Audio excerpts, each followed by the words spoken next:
Dos amigos que habían sufrido injusta cárcel durante una dictadura y habían sido torturados por los carceleros por muchos meses, se encontraron después de muchos años de aquellas experiencias, ya libres, y uno de ellos le preguntó al otro: ¿cómo llevas aquello que nos pasó? ¿Cómo lo lograste superar? ¿Te acuerdas a veces de los carceleros? Y el otro contestó: no, gracias a Dios lo he olvidado todo, porque logré perdonarlos. Ya eso no me tortura. ¿Y tú? Y el otro contestó: yo los odio con todas mis fuerzas. Cada día pienso en ellos, para odiarlos. Y entonces el amigo le dijo: qué pena, qué tragedia, porque de ese modo logran tenerte todavía en su celda. En esta oportunidad vamos a considerar la quinta bienaventuranza.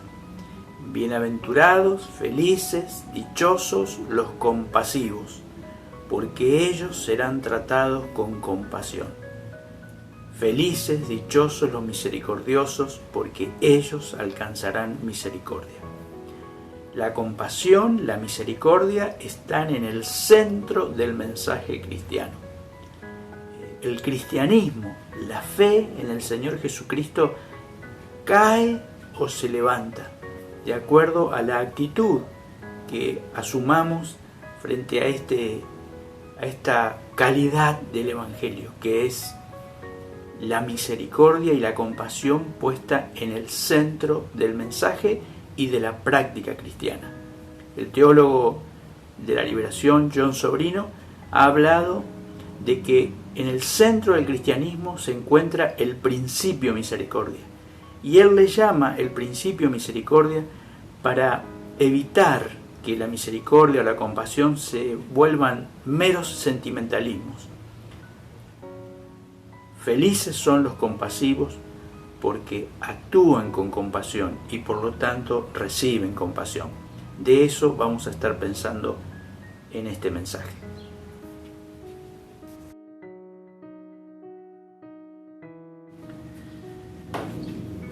Creo que no es una novedad para nadie el que digamos que el Dios cristiano, el Dios de la Biblia, ha sido expulsado del mundo. La fe cristiana ya no es un principio que articule las relaciones en la sociedad o que sea tenido en cuenta para la toma de decisiones importantes en la vida de las personas, salvo los reducidos grupos de personas que creen en Dios, que sostienen la fe. En general, eso volcado hacia el ámbito de lo privado. Quizás lo que sí no hemos notado o no habíamos percibido todavía es que esta expulsión de Dios del mundo ha expulsado sobre todo el principio misericordia, el principio compasión. Hoy parece una declaración naif o una declaración simplemente sentimental frente a un conflicto, frente a un problema que pueda ser personal, familiar, laboral o aún un conflicto social o un conflicto político, decir que tenemos que perdonar y que tenemos que tener compasión.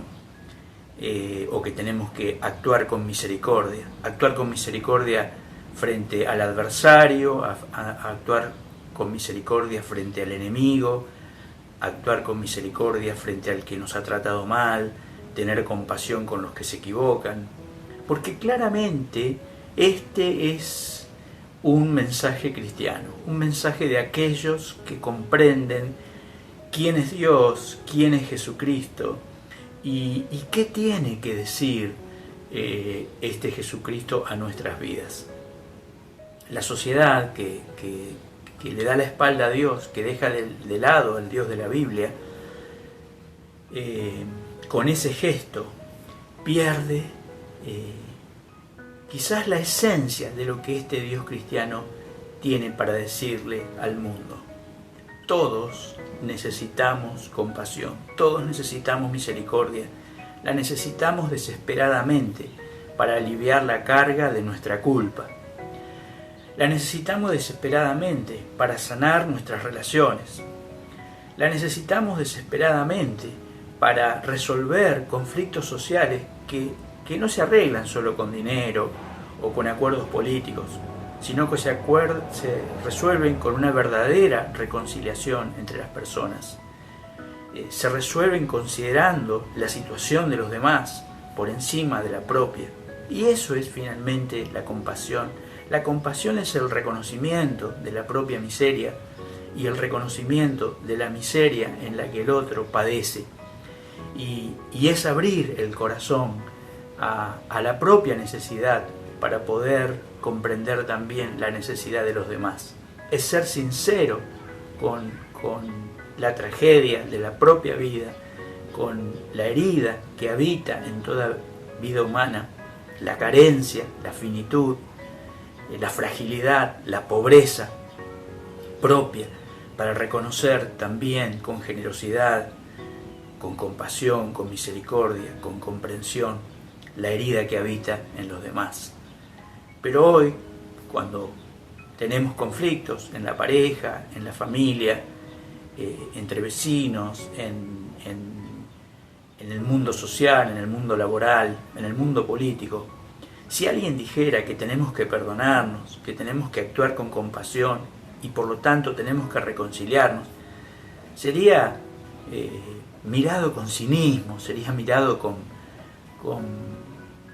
una actitud de superioridad, como diciendo, no digas pavadas, hablemos de cosas serias, hablemos de cosas reales, no hablemos de estas sensiblerías. Sin embargo, el perdón y la misericordia en la Biblia están en el centro de lo que la Biblia quiere decir al ser humano y de la propuesta de la Biblia para el ser humano. Si la excluimos, si la sacamos de allí, realmente le queda pocas cosas valiosas al mensaje de Jesucristo como para que sea relevante para las personas.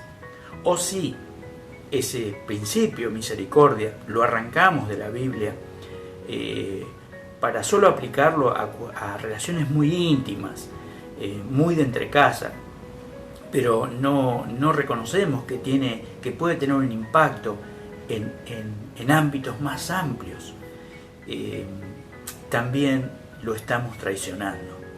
En momentos de tanto conflicto social, de tantas tensiones, de tantas broncas, de tantas frustraciones, creo que el principio misericordia que atraviesa toda la Biblia tiene una riqueza incalculable para sanar nuestras vidas, nuestras relaciones y nuestra sociedad. Es lícito que nos preguntemos dónde basa la Biblia el principio misericordia, dónde se apoya el principio de la misericordia y la compasión para convertirse en el principio articulador de todo el mensaje cristiano. Podemos decir que hay dos ejes, dos puntos de apoyo para el principio misericordia en la Biblia. Por un lado, un principio teológico. El principio misericordia se apoya en la persona de Dios, en el carácter de Dios, en la forma de ser del Dios de la Biblia. Está en la raíz del mensaje porque está en el corazón de Dios. El segundo elemento que hace que el principio misericordia sea central es un principio antropológico, es decir, se afinca en lo que la Biblia piensa de los seres humanos. Miremos el primer principio, el principio teológico. La Biblia, desde el principio al fin, esto no es una característica de Dios que aparezca en el Nuevo Testamento meramente, sino que en toda la Biblia afirma el carácter de Dios como un Dios compasivo, misericordioso, perdonador. Cuando Moisés, al final de su vida, recibe una confirmación de Dios, de lo que Dios piensa hacer con el pueblo y con él, se aparece a Moisés, se manifiesta a Moisés en Éxodo 34, 6, y se muestra tal como él es. Y en esa ocasión Dios le dice a Moisés lo siguiente: pasó delante de Moisés proclamando: el Señor, Dios clemente y compasivo, lento para la ira y grande en amor y fidelidad, que mantiene su amor hasta 1000 generaciones después, y que perdona la iniquidad, la rebelión y el pecado, pero que no deja sin castigo al culpable, sino que castiga la maldad de los padres en los hijos y en los nietos hasta la 3ª y 4ª generación. Es interesante y revelador la lectura que hemos hecho de pasajes como este, porque rápidamente nos ponemos a discutir qué será aquello de que Dios castigue hasta la 4ª generación, qué implicará. Sin embargo, no prestamos atención a lo que realmente al pasaje le interesa, y es que cuando Dios tiene que castigar, limita su castigo, porque le desagrada profundamente tener que castigar. Y entonces limita el castigo hasta la 3ª o 4ª generación. Pero cuando tiene que ser misericordioso, tiene que ser compasivo, lo hace por 1000 generaciones. Porque el carácter de Dios es un carácter de misericordia, de compasión, de perdón. Es interesante que el salmista dice que la misericordia del Señor se renueva todos los días. Todos los días Dios vuelve a renovar la hoja en blanco de nuestras vidas. Dios es un Dios compasivo, un Dios misericordioso. Cuando está enojado con el pueblo de Israel y debe traer disciplina sobre el pueblo, para el bien del pueblo, para que el pueblo pueda reaccionar y volver al camino correcto, Dios le dice al profeta Oseas: ¿cómo podré destruirte, Efraín? ¿Cómo podré castigarte? Se me conmueven las entrañas de nuestro corazón. Y acá aparece un aspecto del Dios de la Biblia que es tremendo. El Dios de la Biblia no es un Dios impasible, no es un Dios lejano, no es un Dios indiferente, no es un Dios atrapado en sus propias leyes o normativas. Es un Dios que ama, es un Dios apasionado, es un Dios que desea intensamente, como dice el libro de Hebreos, que nos desea, que nos cela, que nos ama con pasión. Y como nos ama con pasión, extiende su misericordia y su compasión hacia todos los seres humanos. Es decir, que el principio de misericordia se basa nada menos en que este es un principio que está en el corazón de Dios, que está en el centro del ser de Dios. Dios es así, compasivo y misericordioso. El otro aspecto del principio misericordia es el aspecto antropológico. Para la Biblia está claro que todos los seres humanos somos falibles, somos pecadores, cometemos errores, hacemos mal a las personas que no deberíamos hacerle mal, somos inconstantes, tenemos problemas para ser fieles, tenemos problemas para cumplir nuestra palabra, tenemos problemas con la deshonestidad, tenemos miserias que nos avergüenzan a nosotros mismos. La Biblia lo dice con claridad: no hay justo ni aún uno. Es decir, acá hay un principio antropológico. La mirada que tiene la Biblia sobre el ser humano es comprender que el ser humano, creado a imagen y semejanza de Dios, ha arruinado la semejanza. Sigue siendo imagen de Dios. Dios todavía brilla en el ser humano y hay cosas maravillosas en el ser humano, pero hay un principio que humilla a toda condición humana, que es esta finitud, esta fragilidad, esta incapacidad de hacer el bien de manera constante, profunda y permanente. Y entonces, frente a eso, ¿qué hacer? Jesús lo dijo muy claramente en el Padre Nuestro, cuando nos incentiva a que oremos con estas palabras: Padre, perdona nuestras deudas, como nosotros perdonamos a nuestros deudores. Y cuando termina el Padre Nuestro, Jesús va a decir: si ustedes no perdonan a los hombres sus ofensas, tampoco vuestro Padre les perdonará a ustedes sus ofensas. Acá hay un principio antropológico, el reconocimiento de que la miseria que veo en el otro, la miseria en el otro que me indigna, la falta en el otro que me subleva, la deshonestidad que me escandaliza, la maldad que me aterra en el otro, habita en mí. Yo también soy como él, no soy mejor que él, no soy mejor que ella. Se cuenta que en la época en que en Europa todavía se aplicaba en Inglaterra la pena de muerte, la gente solía ir a los ajusticiamientos como una especie de espectáculo, ¿no es cierto?, horroroso.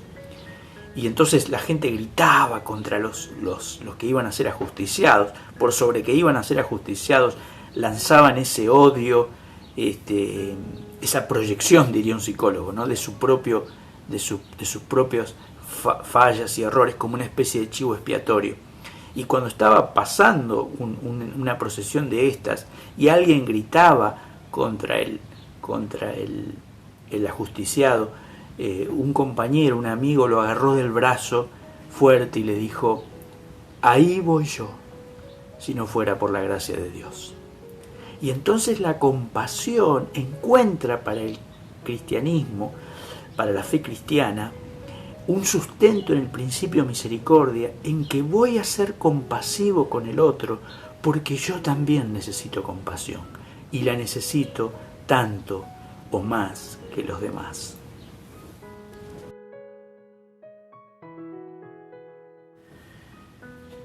En esta bienaventuranza Jesús dice: felices, dichosos los compasivos, porque ellos serán tratados con compasión.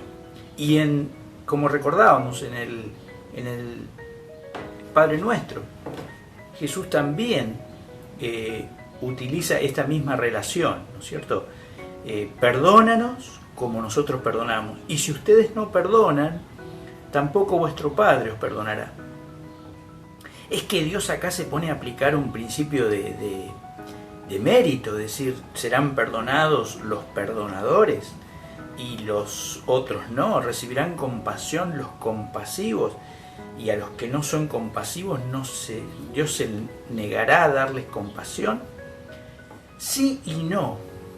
En realidad lo que esta bienaventuranza nos está diciendo es que el principio misericordia es un principio que tenemos que adoptar como principio de vida, y en la medida en que adoptamos el principio misericordia, el principio compasión como principio de vida, la compasión empieza a fluir en nuestro entorno y en nuestras relaciones. No podemos esperar que otros nos traten con compasión o que Dios nos trate con compasión si nosotros no nos hemos abierto a la necesidad de la compasión. La compasión, la misericordia, empieza por mirar nuestro propio corazón. La compasión comienza por reconocer nuestra necesidad. Cuando Jesús recibe esta demanda de los fariseos y de los escribas de que tome una decisión sobre la mujer sorprendida en adulterio, Jesús le dice claramente a los acusadores de la mujer: el que esté libre de pecado, que sea el que tire la primera piedra. Es decir, miren primero sus corazones, no miren el corazón de esta mujer. Y para poder mirar el corazón de esta mujer y juzgarla, juzguen primero su propio corazón. Y una vez que resuelvan el problema de su propio corazón, entonces van a estar en condiciones de moverse hacia el pecado que pudo haber cometido esta mujer. También el mismo principio lo usa Jesús cuando habla de cómo consideramos el error ajeno y el nuestro.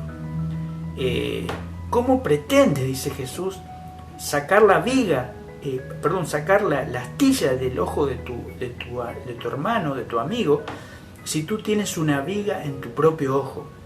Hipócrita, sácate primero la viga del ojo y entonces podrás sacar y ayudar a tu hermano con su astilla. Este es el mismo principio que recorre toda la enseñanza de Jesús en cuanto a la compasión y la misericordia.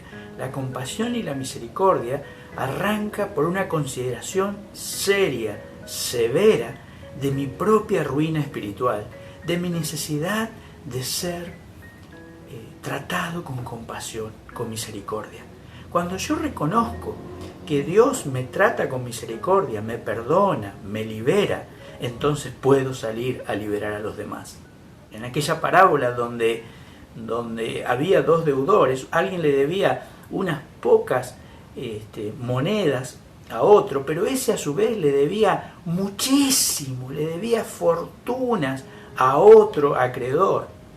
Y entonces fue al acreedor al cual le debía millones y le dijo: por favor, perdóname, dame tiempo, yo te lo pagaré todo.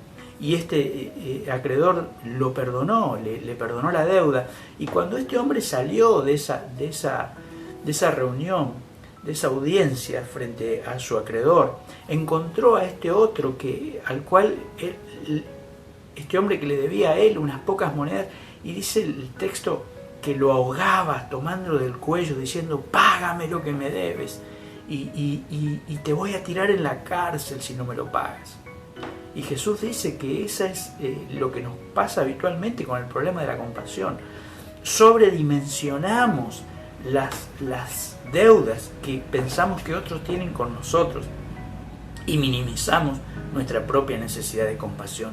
Por eso, si no miramos con claridad, si no discernimos con claridad el abismo de nuestra propia culpa, la necesidad que tenemos desesperante de recibir compasión y misericordia, vamos a ser incapaces de reconocer y de ser compasivos con los demás. Y si no somos compasivos con los demás es porque no hemos descubierto el abismo de nuestro corazón, y si no hemos descubierto el abismo de nuestro corazón, será imposible que recibamos compasión. Es decir, es un círculo, es una dialéctica. No puedo recibir compasión si no he despertado al principio de misericordia, si no he descubierto que tengo que tomar el principio de misericordia, el principio de compasión, como un principio central para mi propia vida, para mi propia ética, para mis propias decisiones y para cómo trato y me relaciono con los demás.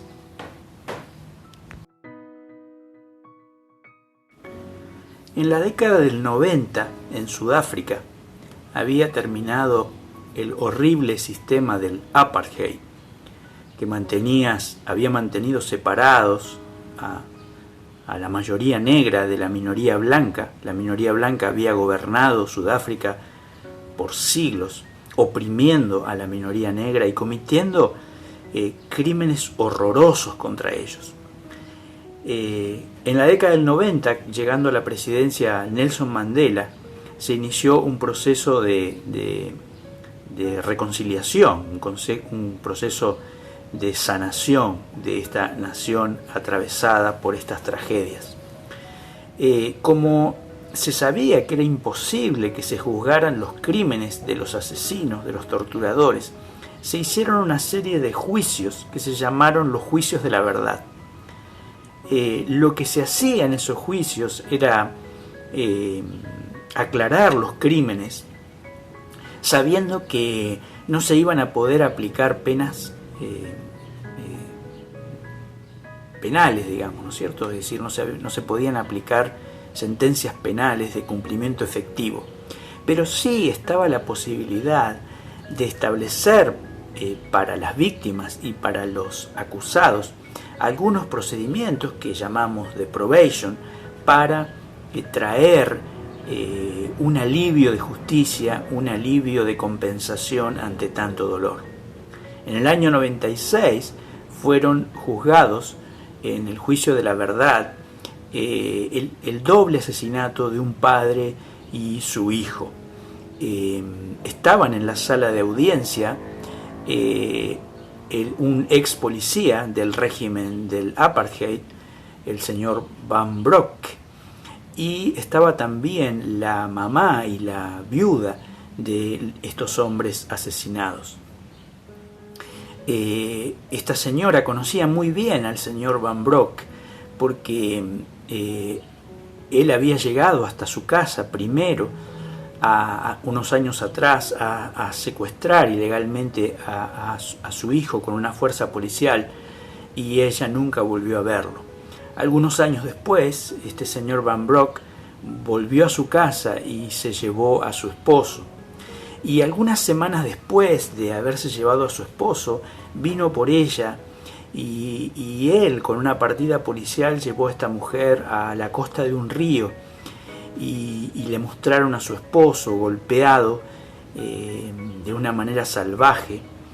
Y delante de ella rociaron nafta sobre el cuerpo de su esposo, y antes de prenderle fuego, ella escuchó a su esposo decir estas últimas palabras: Padre, perdónalos, no saben lo que hacen. Ahora, algunos años después, en una misma sala de audiencias está el señor Van Brock, sobre el que se han probado con toda claridad todos estos crímenes. Y está esta anciana atravesada por el dolor de tanta tragedia.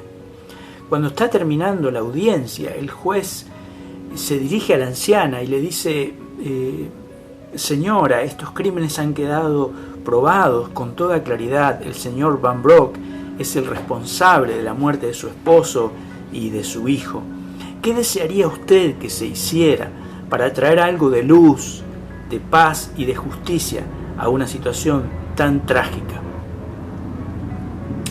Entonces la anciana se puso de pie y dijo: la verdad que mi hijo y mi esposo eran la única familia que yo tenía, y desde que ellos han muerto estoy sola, estoy muy anciana, probablemente pronto parta de este mundo. Pero yo quisiera hacer algo bueno antes de morir. Y lo que yo quisiera es que el señor Van Brock tenga la convicción de que yo lo he perdonado. Y como estoy sola y quisiera dar algo del amor que todavía me queda para dar en esta vida, yo quisiera que el señor Van Brock sea a partir de hoy como un hijo para mí.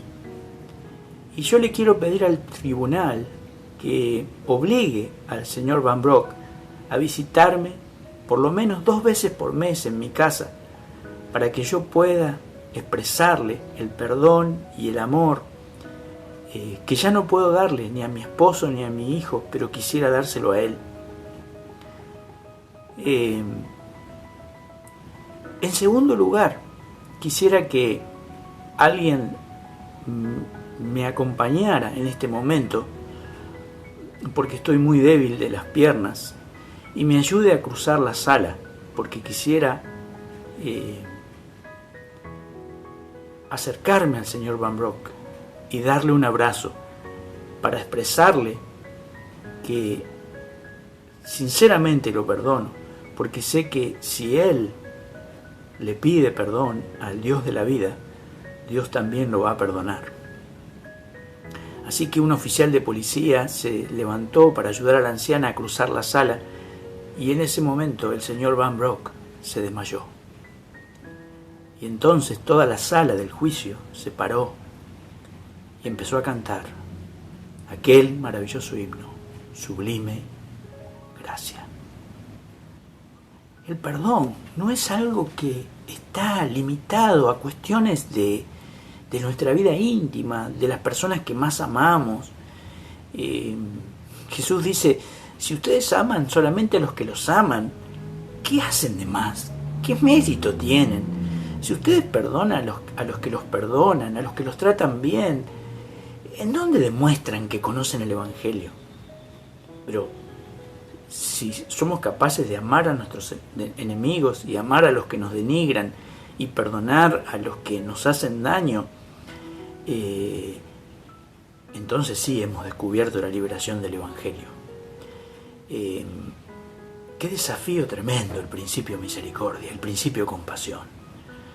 Y los cristianos deberíamos ser los que aplicamos este principio no solo en nuestras relaciones cotidianas, íntimas, sino cada vez en círculos más amplios, porque sería una manera de aportar desde la fe cristiana, desde una fe olvidada, desde una fe a la que se le da la espalda, un principio sanador para toda la sociedad. Cuando nos llenamos de odio, por más justificado que este odio esté, cuando alentamos la violencia y el desquite, hemos traicionado lo más esencial que tiene la fe cristiana. Nos hemos apartado de Jesucristo y hemos olvidado, por sobre todas las cosas, que si somos cristianos es porque hemos comprendido que necesitamos desesperadamente compasión, como cada una de las personas que nos rodean ahora y como nuestra sociedad toda la necesita. Que Dios nos ayude a comprender en toda su profundidad y dramatismo el principio misericordia y aplicarlo y llevarlo adelante en nuestras vidas y en nuestra sociedad.